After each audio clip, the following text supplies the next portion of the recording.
3-4টি দিনের একটি, যেই দিন এবং যেই দিনের কাজের কারণে বাংলাদেশ টিকে গিয়েছিল বিশ্বের মানচিত্রে। 7ই নভেম্বর যদি সিপাহী জনতার সম্মিলিত প্রয়াসের ফলে জিয়াউর রহমান মুক্ত না হতেন এবং পরবর্তী সময়ে বাংলাদেশের নেতৃত্ব না দিতেন, তাহলে এই বাংলাদেশকে আর খুঁজে পাওয়া যেত কিনা সেটি একটি তর্কের বিষয়।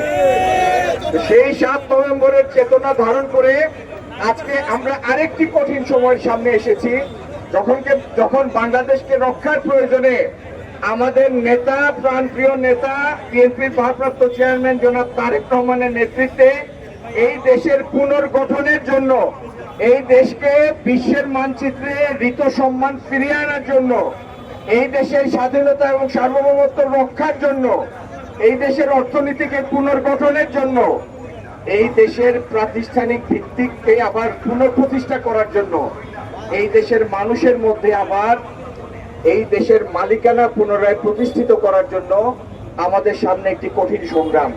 ইনশাল্লাহ এই সংগ্রামে বাংলাদেশের মানুষ আমাদের পাশে আছে।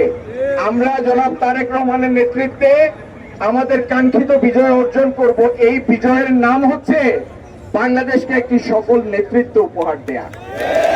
আর তারই অংশ হিসাবে সিলেটের 6টি আসনে এবং সিলেট বিভাগের 19টি আসনে বিএনপি মনোনীত প্রার্থীদের জন্য সিলেটবাসীর কাছে আমার স্বনির্বন্ধ অনুরোধ, আপনারা যে যেখানে আছেন আমাদের প্রার্থীতাকে সমর্থন করুন, ধানের শীষকে সমর্থন করুন এবং বাংলাদেশকে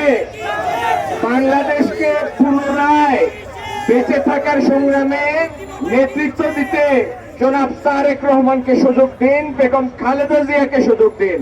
ধন্যবাদ সবাইকে। আসসালামু আলাইকুম। বাংলাদেশ জিন্দাবাদ, বাংলাদেশ জাতীয়তাবাদী দল জিন্দাবাদ, বেগম খালেদা জিয়া জিন্দাবাদ, জনাব তারেক রহমান জিন্দাবাদ।